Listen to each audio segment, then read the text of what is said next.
It's a classic about what business, like the shipping business. Matson thought they were in the steamship business, not the transportation business. So when airlines came in, what happened? Oh, what happened to our business? Somebody came in and disrupted the industry. And I have had the honor and the pleasure to be allowed to disrupt several industries. I've been called the troublemaker.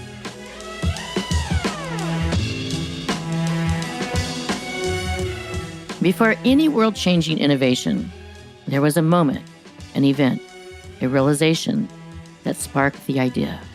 Before It Happened is a show about that idea. Each week, we take a deep dive into a singular light bulb moment that inspired the visionaries to push forward and change our lives. I'm your host, Donna Loughlin. Nearly 20 years ago, I launched a public relations firm with the sole purpose of helping visionaries tell their stories to the world. Now, 2 decades later, I want to share those stories and more with you. This podcast takes you on a journey before it happened with the innovators who imagined and are still imagining the future. Ever since I was a child, I was curious about so many things. I spent hours in the garage, at science fairs, sifting through popular science, popular mechanics, and pretty much any journal I could get my hands on, exploring and discovering how things work. From transportation and AI to just about anything you can put in your home, office, or pocket. On this show, you'll hear from the innovators themselves as they tell their stories of how they brought those visions to life. Grab your passport and let's go on a journey together.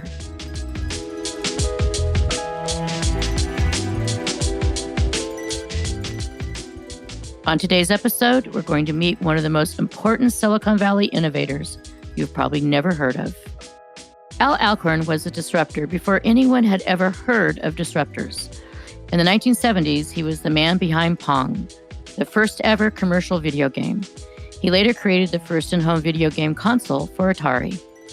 While at Atari, Al hired a young, awkward engineer named Steve Jobs, whom he mentored and even advised as Jobs built the prototype for the first Apple computer. He helped launch the first tech incubator and has advised countless entrepreneurs and engineers as they develop their own world-changing innovations. I was thrilled to sit down with Al to talk about not just his groundbreaking creations, but also his life and education, and the beginning of his journey to becoming, as he puts it, a career troublemaker.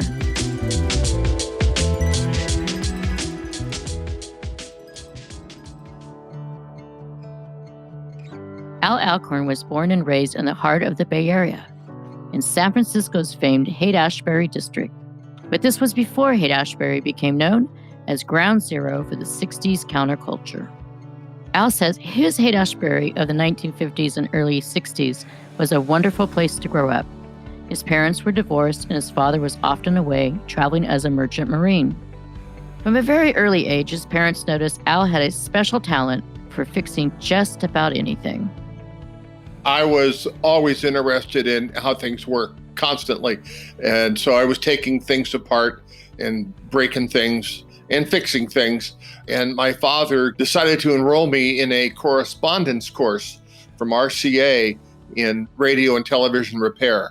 And my neighbor across the street in the Haight-Ashbury had a television repair shop. So I was always into electronics, wanting to know how things worked. And I decided, well, I guess I should be an electrical engineer. Did not really understand quite what that meant, but I knew it involved electronics and I liked that. And I was enthused about that. And then I fortunately was able to go to Lowell High School and I stumbled into a great education. And then because of my football, I got into Berkeley Cal campus, stumbled into that, avoided going in the draft, going to Vietnam and dying. And the rest is history. So you go to Berkeley. What were the first kind of core classes that you took that just ignited you and got you even more on the path of your career? Gosh, Berkeley in 1966, 67. Fortunately, one of the first classes, I wanted to be an analog engineer as opposed to a digital engineer or a computer guy. I liked radios and televisions. Fortunately, Cal only offered a degree in electrical engineering and computer science.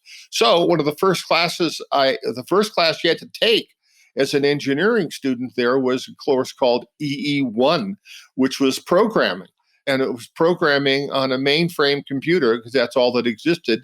They had a big Control Data or IBM computer, and you go down to the lab and you write your program at home, go down to the lab, punch it on punch cards, a deck of IBM punch cards, which nobody sees anymore. And you'd submit those and they would run it on the big computer. You'd come back a few hours later and you get a printout and see what happened. So I was forced to learn Fortran and Algol. Thank God.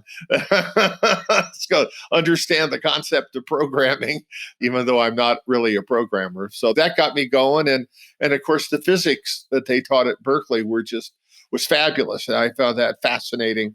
I mean, I'm getting, lower division lectures in physics from Professor Parker, who was in the Manhattan Project. It was just a thrill. Lowell prepared me real well, and I really enjoyed that stuff. So it was fairly fun. Was he one of your inspirations in terms of more exploratory computing science? No. My inspiration was coming from my head. I was just fascinated by what could be built and what could be done. And so, everybody, the campus, the whole environment, as you know, at Berkeley is very stimulating and thought-provoking and all that. I used to walk through the School of Engineering and kind of hang out over by the old mine where the students would congregate and hoping that the DNA would just maybe trickle off of me. But, we're talking about a time where the Silicon Valley and the term Silicon Valley didn't even exist, right? Did you realize at that time that this whole new era was happening in computers, or were you just kind of grooving with it and not realizing that a movement was beginning to shape? Yeah, I had no sense of any kind of a movement or anything. And as you said, Silicon Valley wasn't really at that time called Silicon Valley. Obviously, there were semiconductor companies starting up, and there was Lockheed and all that military stuff. And so I knew that a lot of electrical engineering and stuff went on down the peninsula. And then I stumbled into it. I've seen pictures of these giant mainframes. What are they really like to operate? I mean, they're really noisy. And can you kind of give us a taste of like what that was working with these giant computers? You weren't allowed to get anywhere near them. I mean, put it this way. There was this huge mountain, and at the top was this brilliant oracle called the Control Data 6400. And it was serviced by acolytes. And you could only get to the front door and supplicate before this thing and say, please run my program, please. And they would say, well, okay, but come back, in a half a day. And that was pretty slow and boring. Tedious, but that's the way it was. So you never had to touch these. It was this. And so the idea eventually of a personal computer that you could have something on your desk that could do that and could be affordable wasn't even thought of at that point. That was just a fantasy. However, in my desperation is a fascination with what this thing called a computer could do, me and another student, a troublemaker student like me, found there was a terminal you like to walk to the engineering buildings. Well, in the basement of the chem building on campus, and at that time, all these buildings were wide open 24 hours, there was a terminal that was connected to the computer. And at night, there was nobody there. And you could walk in, and we had figured out how to log in and fire up the computer. And we would actually run our programs and get the data right there, like a personal computer. And I remember one time the professor, there was about maybe 100 kids in the class. And somebody is using my computer and I'm getting billed for the time because it was like this oracle and you only had so many minutes or seconds of time and he'd get kicked off. And he never found us. But yeah, I was a troublemaker. So let's talk about your first job after college. I believe it was Ampex. Yeah, well, that was actually during college in the work study program. And I had put my resume out through the HR or student whatever counselors, and nobody replied to my thin resume to get a job. And my mother, because she was working at this insurance company, her boss knew the president of Ampex, pulled some strings and got me in to there. So that was how I got into, thank God, it was the best place I could have ever gone. And so I worked there in 1968 for 6 months, and it was wonderful. I mean, you talk about mentoring. I'm working with guys that invented videotape recording, and we're designing leading edge products, latest technologies, and it was great. It was really wonderful. And I made almost $1,000 a month at that point. Well, at Ampex, Al met Nolan Bushnell, a fellow electrical engineer who had an interest in arcade games. He also had an entrepreneurial spirit, which Al himself lacked at the time. The two became friends, and when Nolan left Ampex to start what would later become Atari, one of his first creations was an early arcade game called Computer Space. It was successful, but didn't make the kind of splash Nolan had hoped for. When it came time to develop his next game, he thought of Al. So let's talk about your first meeting with Nolan Bushnell. I mean, what was that water cooler moment like? I know he's from Utah. He's Mormon. You're from San Francisco, California. You have different backgrounds.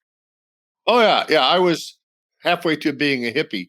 Yeah, Nolan, but the first meeting, this was all very much in the engineering world, and he worked in a little different group in the same location I was. And, we saw each other, but I didn't work really with him or for him at the time, although we were in that group, and he was a okay engineer. The project he was working on was a very ambitious project, and it really fizzled out. But he impressed me more of a entrepreneurial type. Here's this young man right out of college, and he wanted to invest in stocks and things like that, which is not something that normal people did. You had to be a wealthy person to buy stocks and bonds. You just didn't do it. The average person couldn't do it. And so he put together a group of investors in the engineering department at Ampex, and they were able to buy some stocks and stuff. And so, wow, he was out there doing that. I didn't know. I just wanted to do engineering. I didn't know anything about finance or stuff like that. So it's not like the dot-com bubble when every engineer and every employee would get an allocation of stock.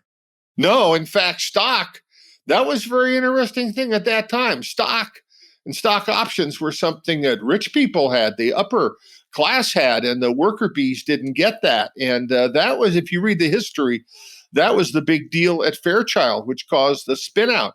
Fairchild wasn't giving stock to any of the engineers, only the investors. Well, screw you. They'll start Intel and we'll give out a lot of stock. So that was really one of the first companies that did that. But we were right in there with them. We wanted to share ownership and all that with everybody. But yeah, that was changing in those days. And was the word entrepreneur even used at that time? Yeah, I think so. Not very often. And Nolan didn't do it the way you're supposed to do it, and not the way it's done these days, but he was very, very clever. So you meet Nolan. Nolan has already done some video game development or thoughts. You have the computer background and you have a lot of curiosity. So how did that just kind of ignite and then become Atari? How did that come about? My background, again, was analog engineering, but because I went to Cal Berkeley, I had to learn a little bit about programming and digital circuits too. Okay, I could do that too, but I really wanted to design this analog stuff. But all of a sudden, the digital stuff became more and more important. The fact that I was freshly trained in the latest digital technology was very handy. So I kind of jumped in both worlds, digital and analog. So what was the first project that you worked on at Atari? Was it Pong or what was before Pong? No, it was Pong. It was, right out of the chute. I want you to build this, he defined this game, which apparently he'd seen the Magnavox Odyssey, which was, he could tell it was a terrible game. But the concept was the simplest possible thing you could call a video game. One moving object, two paddles, and a score, and maybe sound. And, that was nothing simpler. And to this day, there's nothing simpler. And it's great because kids can create it with programming in a half a day and play Pong. So walk us through kind of your thought process. I mean, were there other options? Was it like going to be, aliens or in cars?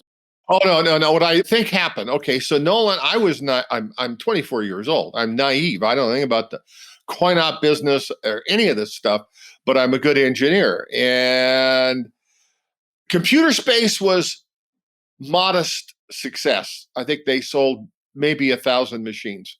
Nobody copied it or anything. And Nolan, I think at the time, believed that what the market wanted was a more complicated game than Computer Space. And so I think he thought a driving game was the goal, a third person driving game. But he knew that was going to be a real tough engineering challenge. So he wanted to give me something just to get my chops going as an exercise, the simplest thing, with no thought that it would be a big success.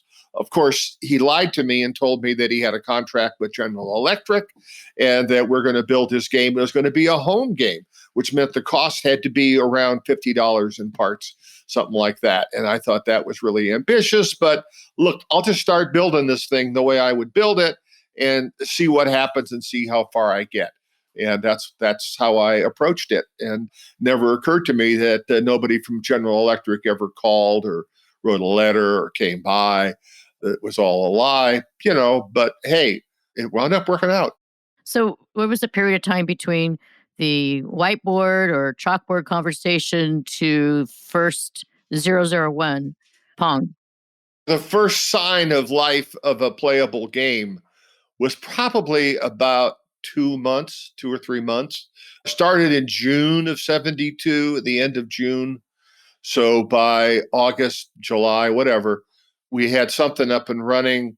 And then Nolan kept saying, and Ted too, I had to have score digits. We got technical discussions about that.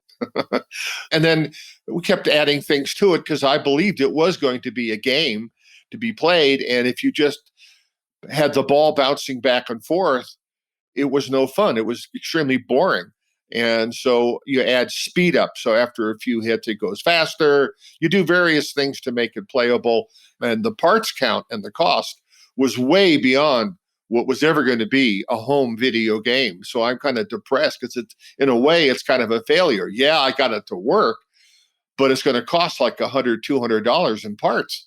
And so what do we go from here? Well, pretty soon a game became so playable that I guess Nolan said, well, hell, let's just put it in a box and put it out on a location with some of our pinball machines and see if anybody plays it, because it was not supposed to be.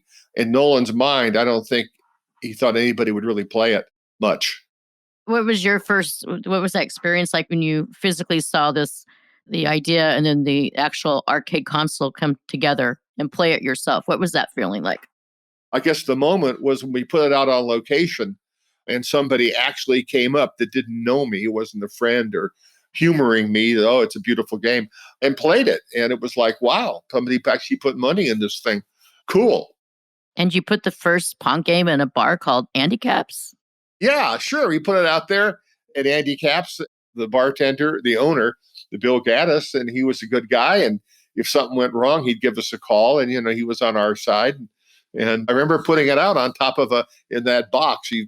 Pictures of that first prototype, which is now in a museum, putting out on a barrel and watching somebody put money in. Nolan and I grabbed a beer and watched and asked them, what did you think of the game? And these guys said, oh, yeah, I know the guy who invented that game. Well, really?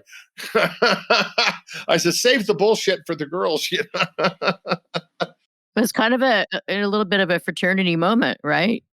At the time, it didn't seem like much, but yeah, looking back on it, oh yeah, it was the beginning of an industry.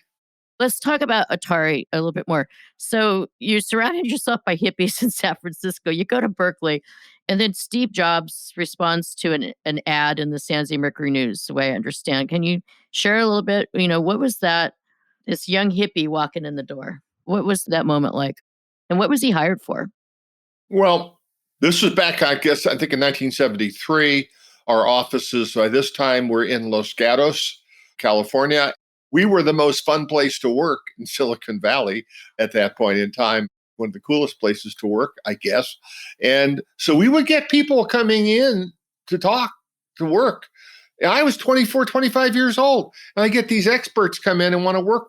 And I learned that, hey, talk to these guys, and I have to confess, I was young and inexperienced. I'm vice president of engineering or research and development. And I'm having guys far smarter than me working for me. And that was uncomfortable, and I finally learned that, no, this is great. You want to have guys that are smarter than you work for you, and maybe you could take credit for the work that they do. So one day in the afternoon, our personnel lady, Penny Chapler, came in and she said, I know you like to talk to these guys that just drop in. So we got one, and he's young, and bring him in. So, come on in. And Steve Jobs walks in, this hippie kid. I guess he was 17 or 18. The guy, he dropped out of Reed College, which is a liberal arts college, not an engineering school, but he had this buddy, turned out to be Wozniak, working at HP. And so he knew wiring, he knew soldering. He was I needed a tech. The way it worked in those days, we had like an engineer, maybe another engineer, and a tech as a team, 2 or 3 guys or gals working on a project, a particular game. And we needed a tech. And all of a sudden, this kid shows up and he had this passion and enthusiasm.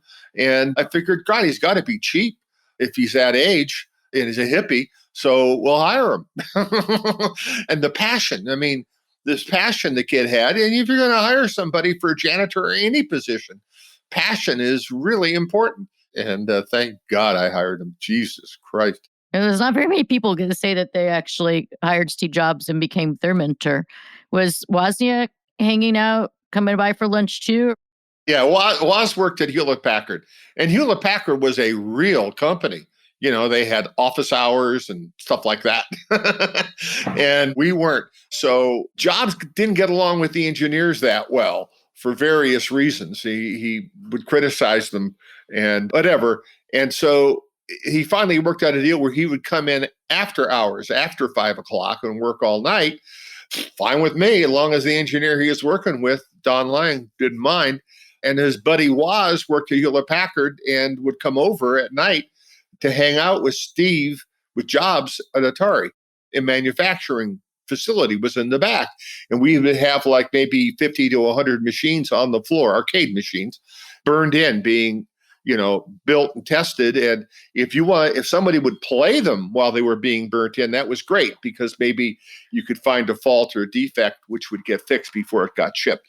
So that was fine with me. We didn't care. He could come in. He was never an employee, but life was open and free. He'd come and go with Jobs, and he was charming, fascinating guy. Holy moly. He is a savant. He's a genius. And yeah, he turned my HP calculator into a clock and all kinds of, yeah. You still have that? No. That would be a hoot. So I'm curious, you guys are probably going down the street, hanging out at Carrie Nations, where the Pet Rock was also created around that period? Actually, you mentioned the Pet Rock. The guy who created the Pet Rock worked for us and was a contractor. He had an advertising agency or something. And so he was actually on the payroll sort of as a consultant. And all of a sudden, we don't get any work out of him. He's doing this stupid Pet Rock thing, buying all these rocks in Mexico and shipping them out. And okay, so we had to get somebody else. He got distracted doing Pet Rock. So we were in the middle of that. There's like a vortex of creativity happening. So you and the phenomenon of Pong, and now you have Jobs, and then his buddy Woz. How quickly after that introduction did the Apple idea spawn?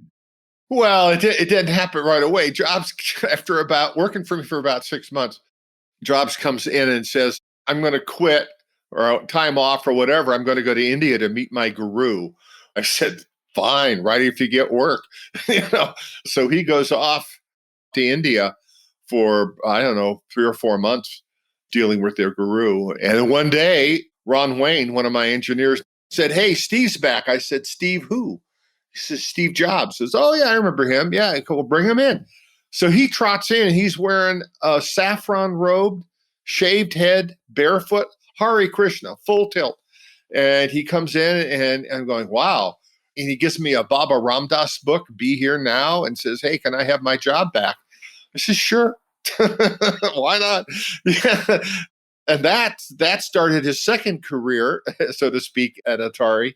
And by this time, Woz had created his own desktop computer called the Apple, And he was creating the Apple II, which would be a producible, saleable, finished product. And they offered it, both Woz and Jobs, to us to build. I set up a meeting with the president of Atari at the time, Joe Keenan, to see if Joe wanted to build that, get into the computer business. I advised him that it was a bad idea because I didn't think anything would come of this personal computer nonsense, since there were no programs to do anything on them that the average person would want. Boy, was I wrong on that. So you were an Apple doubter. Well, no, I was really close with them. I was friends with Steve, and I thought it was really cute, and I wanted to see how far it would go before it blew up. And all of a sudden, a year or two later, I got contacted by Dan Bricklin, one of the founders of VisiCalc. Remember VisiCalc? VisiCalc was the first spreadsheet program ever, and it worked on the Apple II computer. And when I saw that, all of a sudden, I saw what the personal computer could do. You know, with that program in an Apple II, you could run a finance department. It was a game changer. And it was enough that clearly people would buy the Apple II just to run that program, which only ran on the Apple II. And like, something's happening here. But then they were already off and running. And it was fun to be involved on the periphery of those guys. I helped them out. When they first started, they were unable to buy parts because they were so young. They had no credit, no trade or anything. And so we would sell them parts just because they were the same parts that we were using in our video games. We would sell them at 5 or 10% over our cost. So the first Apple computers were parts from Atari. While Jobs was working on the Apple computer from his garage, Atari's new priority was bringing arcade games into the home. Al was tasked with building a home unit that could connect with your television. It was the late 1970s, and Al was essentially inventing what we all know today as a video game console. We started out, as you know, as an arcade company, and we had the Pong was an arcade machine. But Nolan had always defined Atari as more than just an arcade company. The motto was innovative leisure. And from day one, I mean, even when he gave me this Pong project, it was supposed to be a home game, which was impossible at that point in time.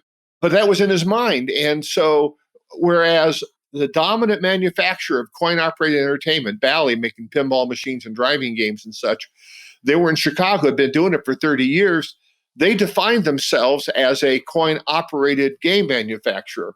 And Nolan had a broader vision. And as soon as we could make a home unit, that was it. And he told me to do it. And I knew it had to be on a custom chip, single piece of silicon. And I didn't think I could do it, but I figured, okay, I'll give it a shot and quiet Nolan down because he wouldn't shut up until I did something to see if we could make a custom chip. And God damn it, we did it. I couldn't believe it. It was like, holy moly. When the chip came back and it worked, it was like a dog chasing a car and he caught the car. Now what do you do with it? And we had no marketing, no business plan. There was no consumer electronics in the valley. It was like, we're just okay. And we called our marketing guy, sales guy, called up Sears Roebuck in Chicago. And long story short, they're selling Pong in the catalog, a home version of Pong. Like, wow. And then I remember they're selling this thing and it was exclusive to them. And I'm watching Monday Night Football and there's an ad for Pong out of Sears on Monday Night Football. Like, oh my God, anyway, we're in the consumer business and the numbers had changed. And Bally had the nerve to come back and say, what are you doing? You're ruining our business. People are going to be playing the games at home. They're not going to play them in the arcade. And I go, yeah, that's right. We're making the games. These idiots, it's a classic about what business, like the shipping business. Matson thought they were in the steamship business, not the transportation business. So when airlines came in, what happened? Oh, what happened to our business? Somebody came in and disrupted the industry.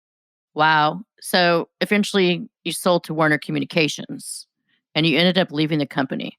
What was that relationship like?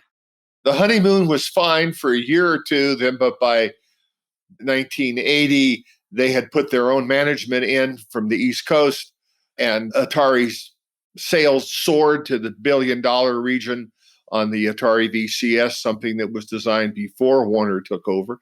And it was less and less fun. And so I went back to engineering to see if I could do a new product.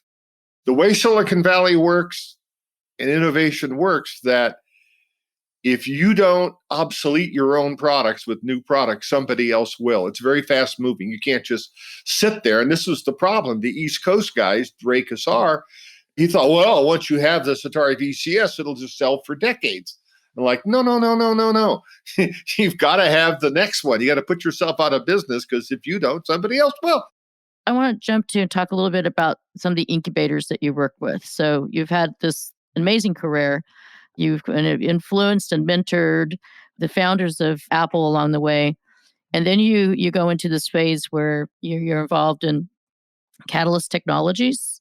Can you share a little bit about that? Right after, Warner had taken all the executives and founders of Atari, the company they bought, and basically kicked them out, put us on the beach.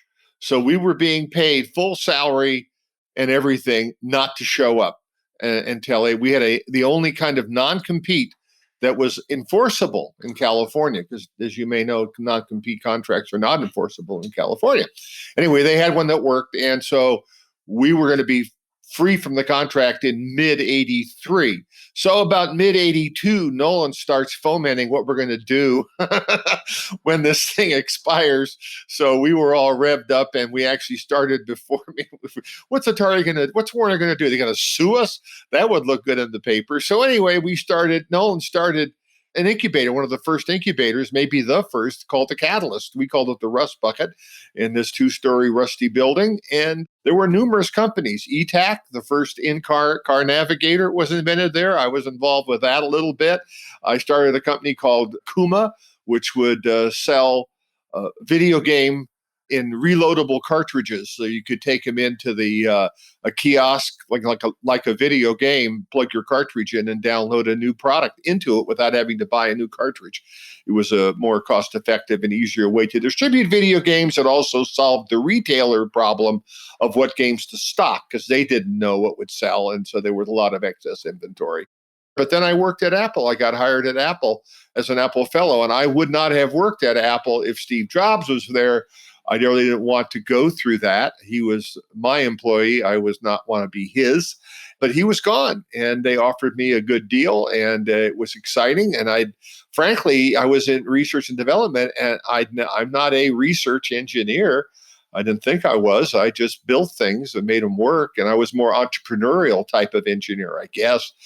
And I did some stuff, and some of the proudest stuff I ever did. I did at Apple, but greatly affecting the outcome and the production of MPEG of the videos on the computer, how to get video into the computer as a data type so people could communicate. And that changed that industry, and has resulted in the internet being clogged with videos of puppies and kittens and stupid things like that.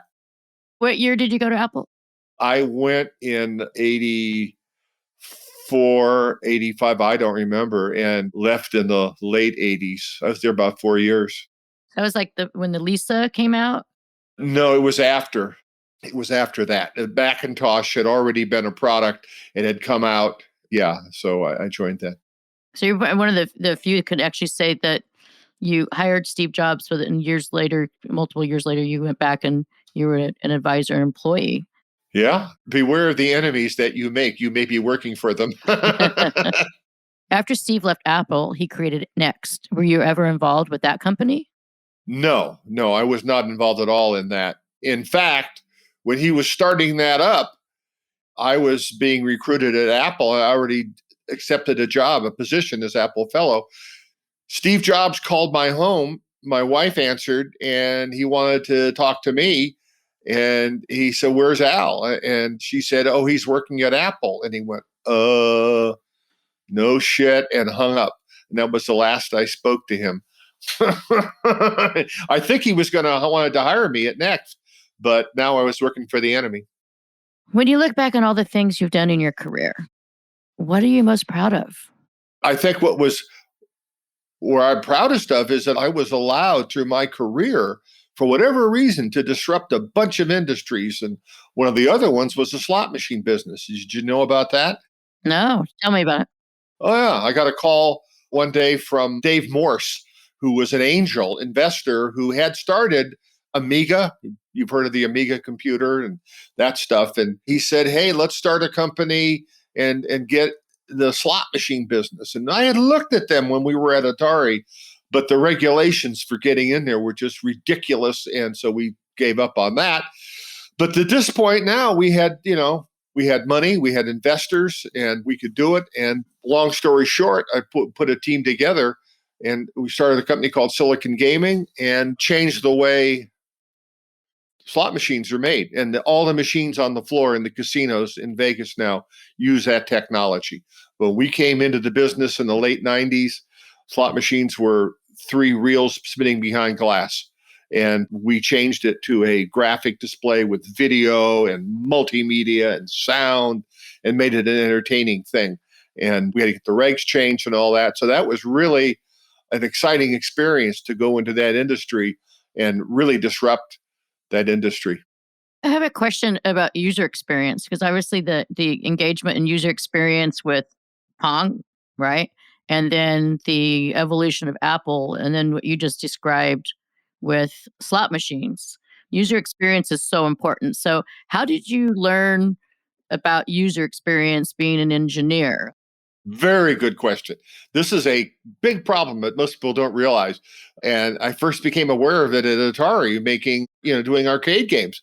And we'd sit around in planning sessions. Nolan would have these ideas for games, the engineers, we'd all contribute ideas, and various ideas would get picked. And the problem was, and this happened once or twice, was we'd make a game that just appealed to us, Nolan, Joe. We're all engineers. And you might have made a game that just only appeals to engineers. That's a very small market. So you really have to understand the customer. And the slot machine business was a great example, because most of the engineers that I hired, they didn't gamble. They know how the odds work. And my attitude was, I'm not going to gamble. I'll just mail them the money and save the airfare. They're going to win. Why would I want to do that? Well, now all of a sudden we're making a machine for people who play these things and like them. And we really have to understand why. What is it? How do we know a good game from a bad game? Stuff like that. So in this little office I had in downtown Saratoga, I actually managed to put in 2 or 3 full online slot machines with hoppers and everything, which I'm told are illegal in California. Anyway, we had 3 or 4 of them there, and we play them, and we go to Vegas, and we worked with Andrew Pascal. We got inside the casinos to understand. We had to educate and understand the business, from repair, distribution, the whole thing. And that was really a challenge. So how much did you know about video games when you were at Atari? Did you play? Have you been a gamer? Are you a gamer? No. My pleasure is in making them work. I mean, how do you make a video game on a raster scan television set? Television set was never meant to do that. And so you have to hack in and create this signal that and and remember I said video was an perfectly analog environment. Pong, the electronic board for Pong, was an entirely digital circuit that made a analog signal, a video game, entirely digital.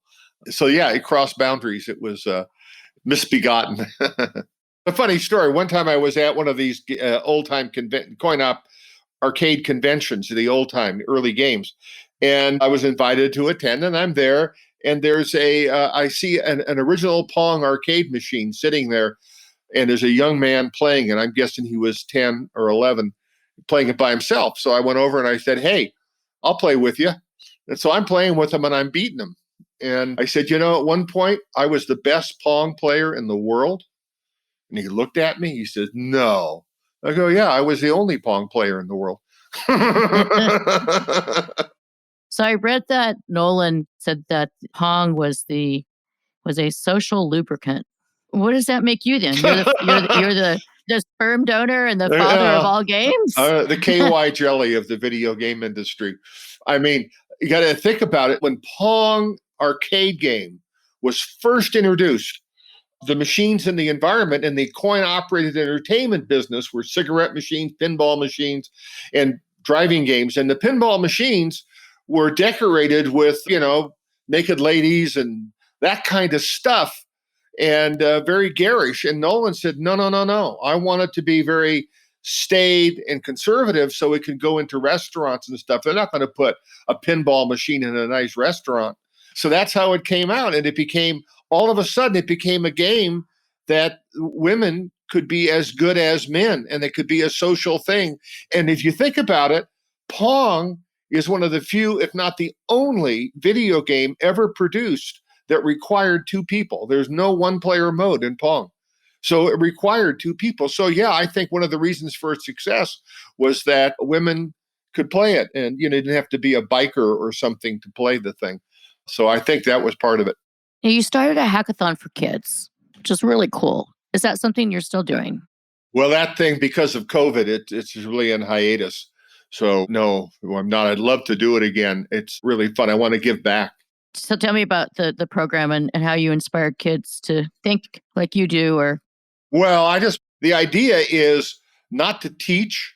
It's not to be didactic. It's a one-day kind of a fun hackathon aimed at junior high school age kids that haven't discovered girls or boys yet.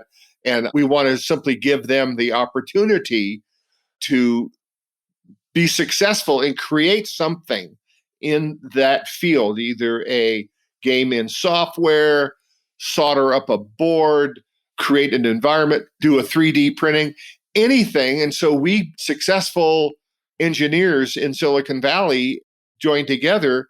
We may get 30 of them and act as mentors. And we simply sit down. We don't teach them. We say, what do you want to do?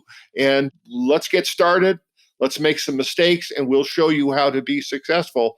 And something hopefully they can then take home and show off to their friends and maybe get inspired to say, hey, this could be a fun thing for my career and my life, just to get their imagination going. And so that's what's fun. I mean, I do a little thing with soldering a little board that blinks a light, and they take parts. And for the first time, some kids have actually built something of their own that they could take and show off. So it was fun, and I hope to do it again. Al, I've never met anyone that's actually in the Smithsonian. What do you mean? You're gonna have me dipped in cosmoline and put me in the Smithsonian? What do you mean? No, I believe that there is a Pong in the Smithsonian. Yeah, but has nothing to do with what I built other than the name. What? You got to be kidding me. So the Smithsonian does not have the original Pong. That's a touchy story. That particular real prototype is at the Computer History Museum down in Mountain View, California. And it's on display because it is really the first video game. The Smithsonian is strange. They apparently assumed that prototype did not exist, even though I owned it at the time. And they had some friends of mine at Bally build something. I don't know what they have on display, but it has nothing to do with anything I made other than the name. So I don't know why they did that. But what I'm more impressed with is I am inducted in the Museum of Modern Art in New York City. Pong is collected as an artifact in the architecture thing, and not the cabinetry, but the game. And they displayed it, and they had it on the wall, and I went back. There's the Pong game playing, and you can play it. And there's a little plaque. It had Alcorn, born 1948, as though I'm an artist. And like my daughter, by the way, Jessica, is an artist, and she went to Rhode Island School of Design, worked at LucasArts. And I said, hey, Jess, I got stuff in the Museum of Modern Art. Okay, you're the artist. Where's yours? How the hell did that happen? That was that's something I never thought when I was a starving student at Cal fixing televisions that I'd be in the Museum of Modern Art.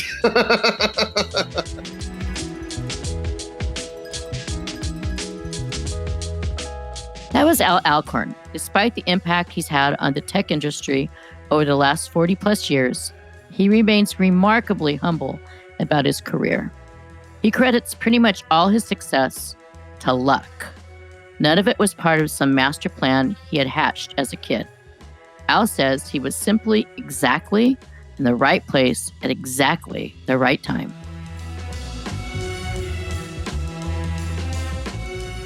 Before It Happened is produced by me, Donna Loughlin, along with Studio Pod Media.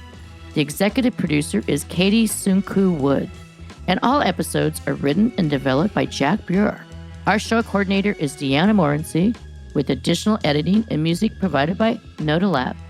Make sure to subscribe to Before It Happened wherever you listen to podcasts.